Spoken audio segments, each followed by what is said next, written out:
nouvelle capitale au Soudan du Sud. C'est ce qu'a affirmé à Juba le ministre de l'Intérieur Mohamed Hassad, après avoir indiqué que le royaume avait accepté de financer les études de faisabilité technique et financière de ce grand projet à hauteur d'un peu plus de 5 millions de dollars. Mohamed Hassad a aussi souligné que les études préliminaires allaient se concentrer sur l'urbanisation et les aspects socio-économiques, environnementaux également de ce projet. Pour précision, le projet de création de la nouvelle capitale située dans la région de Ramsiel, donc dans le centre du pays, coûterait près de 10 milliards de dollars en tout, étalé sur une période de 20 ans. Mortada Kalami, avec ce nouveau projet, on a évidemment encore la preuve de la volonté du Maroc d'une coopération sud-sud forte et basée sur la solidarité. Est-ce que c'est par le biais de la coopération sud-sud qu'on peut induire le changement ? En tout cas, ça induit un changement. Donc, en soi, c'est une bonne chose.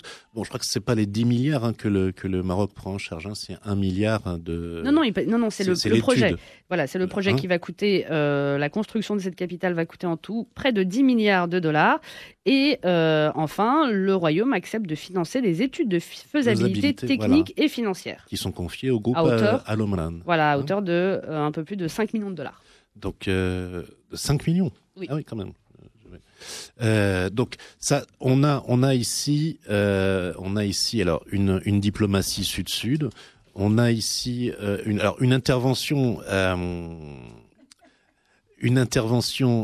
d'autant plus significative qu'elle arrive dans un pays qui est dans un état de guerre civile permanente depuis sa fondation. Le Soudan du Sud est dans un état de guerre civile permanente pour un certain nombre de raisons. Bon, on peut penser que le paramètre premier, c'est que c'est un pays pétrolier. Donc effectivement, les tensions sont grandes. Donc le dossier va être intéressant à suivre puisque c'est une intervention pacifique pour pacifier. Donc, je n'utiliserai pas le mot de pacification puisque ça a été un peu trop utilisé par la France quand elle a envoyé son armée massacrer les Marocains. Mais on a donc une tentative d'opération pacifique pour calmer le jeu dans un pays qui est en proie à de très très très violentes turbulences. Alors, Driss Jaidan, est-ce que la coopération sud-sud, ça peut favoriser aussi l'égalité entre les pays, entre les peuples ? Oui, l'égalité, j'avais envie de dire, là on est dans un projet presque d'interurbanité, c'est-à-dire qu'il y a une expérience urbaine marocaine qui a commencé, évidemment, il faut le dire, avec des plans qui n'ont pas été le fait des architectes, des urbanistes marocains il y a près d'un siècle, à peu près un peu plus d'un siècle. La question qu'il faut se poser, c'est comment est-ce qu'on organise l'urbanité chez l'autre ? Parce que là, c'est un vrai problème. Ça supposera, au-delà des études de faisabilité technico-technique, si j'ose dire, c'est-à-dire l'étude des sols, des espaces, de tout cela, peut-être qu'il faut aussi se poser la question sur le dispositif social aussi. Comment est-ce que les gens entendent vivre entre eux ? Est-ce que c'est par exemple une ville qui va être structurée avec un centre et une périphérie ? Avec des logements sociaux à l'extérieur. Moi, je déconseille ce genre de modèle. Ou est-ce que ce sera une ville où il y aura de la mixité sociale, une capitale qui va justement aussi permettre d'apporter la démonstration qu'on a peut-être tiré des leçons chez nous pour en faire profiter les autres, ce qui est une bonne chose après tout. Moi, je pense que nous avons commis un certain nombre d'erreurs sur le plan de notre urbanité. Je pense que sur la question véritablement de la mixité sociale, on n'aurait pas dû placer des logements à l'extérieur des villes exclusivement, mais qu'il fallait construire à l'intérieur. On nous parle de villes qui n'ont pas d'extension. Les extensions, dans certains cas, on a pu les inventer, on a pu les trouver. Bon, évidemment, on a un peu avancé sur le littoral, mais que voulez-vous, on ne fait pas de villes sans faire reculer les littoraux. Mais d'une certaine manière, il va falloir se poser ces questions-là, parce qu'une ville, c'est pas simplement un problème d'ingénieur. C'est un problème de sociologue, d'historien, d'anthropologue. Alors c'est vrai que le Sud-Soudan, c'est une histoire qui est déjà l'histoire d'une partition, c'est important, sur une ligne qui est celle de l'énergie, du pétrole. Il y a du pétrole. Évidemment que ça va jouer, fort heureusement, sur les moyens qui seront, je l'espère, mis à la disposition à la fois des études et de ceux qui vont travailler à la conception de cette capitale. Mais se poser la question aussi parce que c'est un cas d'école. Construire une capitale chez autrui, c'est extrêmement intéressant d'un point de vue de la réflexion, parce qu'en général, les capitales, on les pense pour soi, on les repense, mais là, pour le coup, j'ai envie de dire qu'il y a une véritable originalité dans le projet, dans le propos, et j'espère qu'il y aura des écrits là-dessus, qu'on pourra lire, que ce serait bien d'emmener des sociologues, des anthropologues, je le répète, pour réfléchir véritablement déjà à l'idée, parce que d'un point de vue philosophique, construire l'espace de l'autre. Mais ça nous renvoie justement à ce que disait le souverain dans un de ses discours il y a quelques années, où il demandait à l'Afrique de faire confiance à l'Afrique. Absolument. Et dans cette affaire, il y a le travail aussi intellectuel. J'ai envie de dire que ce serait bien qu'on puisse à un moment donné lire une espèce de carnet de bord du chantier, du projet, pour voir aussi comment des cadres de référence se parlent, parce que l'architecture, l'urbanité, c'est de la vie, c'est du social, c'est tout cela, comme je vous le disais. Et c'est passionnant en soi, mais ça va supposer aussi qu'on puisse partager l'histoire de ce projet presque au jour le jour et voir comment, de part et d'autre, on se projette sur un espace. Parce que le Sud-Soudan nous confie quand même, avec beaucoup de confiance, la capacité à réfléchir sa capitale, ce qui n'est pas moindre non plus. Réfléchir une capitale, c'est aussi comment symboliser le pouvoir, l'administration, le lieu d'où partent les ordres. Donc c'est vraiment un projet passionnant, je trouve. Il faudrait ouvrir ça à des champs différents, pas simplement ceux de l'ingénierie, des études et de l'urbanité au sens le plus technique, le plus simple du terme. Vous souhaitez une étude anthropologique du chantier en lui-même. Exactement, anthropologico-phénoménologique. Mélanie Freixigli. Alors, une chose qui est quand même à noter, c'est que le Soudan du Sud, du fait même de sa naissance tumultueuse et problématique de la partition du Soudan. Il reste aujourd'hui le plus jeune État d'Afrique. Oui, c'est le plus jeune État d'Afrique, mais c'est aussi l'État qui, dans une région dans laquelle le Maroc a relativement peu de relations diplomatiques naturellement, était ontologiquement porté à être plutôt contre la nature, enfin contre la position marocaine, puisque effectivement le fait même d'avoir voulu être partitionné et être indépendant signifie qu'ils étaient plutôt pour une position proche de la pseudo-Rasd, en fait. Donc déjà, dans un premier temps, il faut lire le fait qu'il y a eu un communiqué très favorable au Maroc sur cette question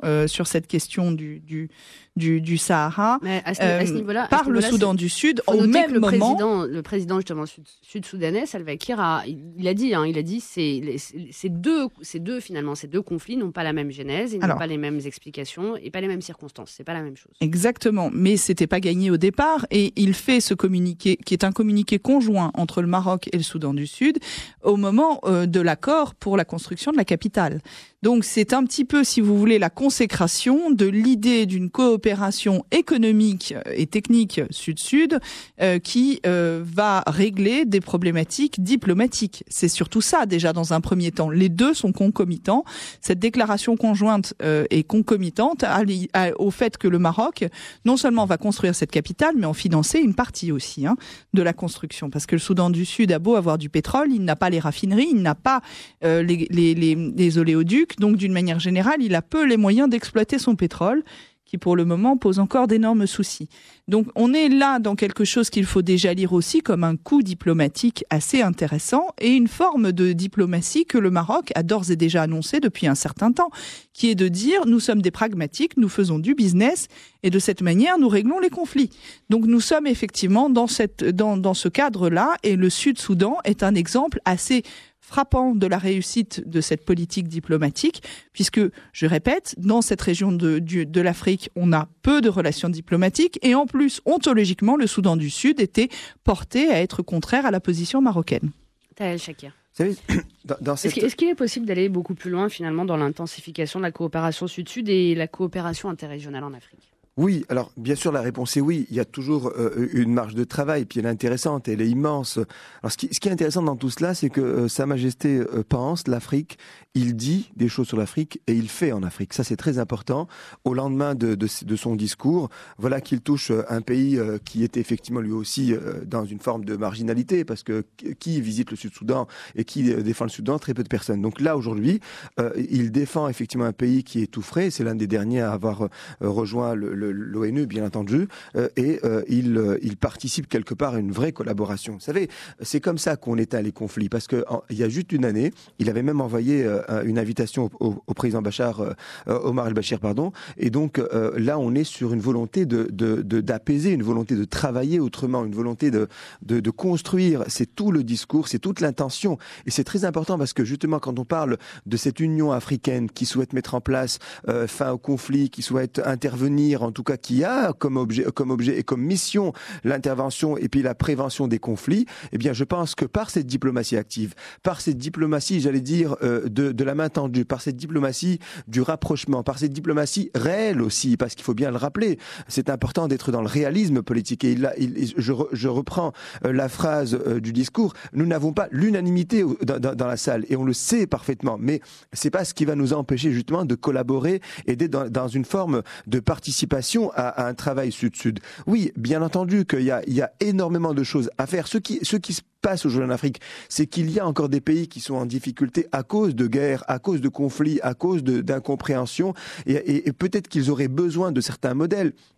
Sommes-nous peut-être un modèle dans une forme de mise en place d'institutions, dans la mise en place d'une collaboration d'États réfléchis, dans une coopération économique, dans un élan éducatif? Je pense que l'Afrique est riche de ces pays. Elle a besoin effectivement de leaders, bien entendu, pour faire avancer son leadership. Je dis bien le leadership africain et non pas celui du Maroc. C'est pas l'intention. Aujourd'hui, c'est important de voir cette activité, cette diplomatie effectivement africano-africaine vers des pays qu'on n'a même pas envie de lire sur la carte aujourd'hui. Franchement, quel pays aujourd'hui va visiter le Sud-Soudan? Non, ce sont des pays qui aujourd'hui ont tout à apporter à l'Afrique. Ils ont besoin de stabilité, et justement l'Afrique compte à peu près de combien de presque 800 millions d'habitants. Aujourd'hui, c'est un potentiel incroyable, c'est un potentiel jeune, c'est un potentiel en devenir, c'est un potentiel pour peu qu'il ait de quoi consommer, il consommera beaucoup, c'est le foyer de la croissance. Et je crois que les 10 prochaines années seront les années de l'Afrique, le marché va se développer, le niveau de vie va certainement se rehausser progressivement, parce qu'on le constate aujourd'hui, il y a des pays qui ont des taux de croissance qui sont effrayants, et que le souverain d'ailleurs a visité, et qui aujourd'hui ont besoin simplement d'abord de couper quelque part ce cordon ombilical avec les anciennes colonies, probablement de le couper bien sûr physiquement, mais intellectuellement la coopération demeure, et surtout de se prendre en charge et d'apaiser politiquement justement son débat politique. Et à cela, il me semble que c'est une belle diplomatie, hein, c'est une action intéressante, avec l'envoi d'un certain nombre bien sûr d'aides, parce qu'il y a quand même des difficultés dans ce pays. C'est une collaboration et c'est aussi une lecture nouvelle. À mon sens, la coopération Sud-Sud, elle commence par cela. On devrait voir maintenant s'activer d'autres chefs d'État, d'autres pays pour justement donner, comme on fait en Europe, vous savez, le mouvement qu'il y a entre Merkel, Hollande, Renzi, à l'époque, effectivement, d'autres chefs d'État et de gouvernement. Il y a un flux d'échanges à haut niveau très important en Europe. On devrait avoir la même chose. Ça ne devrait plus être des visites, effectivement, programmées dans un calendrier froid, mais plutôt des visites presque surprises entre pays, comme si nous étions une seule région. Mélanie Freixigli. En tout cas, il y a quelque chose d'extrêmement intéressant à se dire que le Maroc, voulant donner le leadership à l'Afrique, construit la capitale d'un pays. C'est-à-dire qu'il construit effectivement symboliquement, c'est ce que disait Driss tout à l'heure, il construit donc toute la représentation, l'idée, d'un pays. Une capitale, c'est pas une ville, en effet. C'est quelque chose d'un peu supplémentaire à cela. Et le fait même que le Maroc aide à financer la construction de cette capitale est symboliquement aussi à lire d'une manière extrêmement intéressante à mon sens. Et quant à qui défend le Soudan, même